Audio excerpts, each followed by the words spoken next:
What's up guys, you're watching the Street Show, and if you're new in my channel, don't forget to subscribe and like. Today our topic is PlayStation 5 error, and the error is NP-103191-5 online connection failed.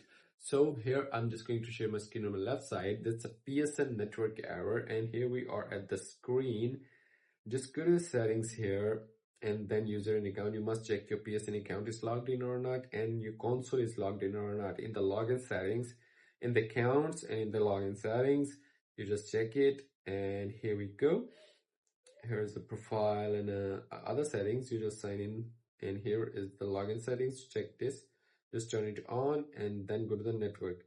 Go to the view PlayStation network service. Sometimes the server is down when you're working on the updates under maintenance. That's why you get this error. If the server is not working, then you just wait, Sony will fix this up automatically. If the server is working up and good, all is great, then your local internet problem, you just contact the local internet provider or set up a new connection, or used a wired LAN from router to PlayStation 4 or 5, and you just set up it. Here is you can check the advanced settings also, a DNS settings. Sometimes you're having a problem with the DNS, just set up manually DNS and MTU setting 1500, and you just do the same if you are using a wired LAN settings. So simply that's how you can fix this kind of network error or connection lost. So if you want to ask me a question, then leave a comment in the comment box. See you soon for the next one.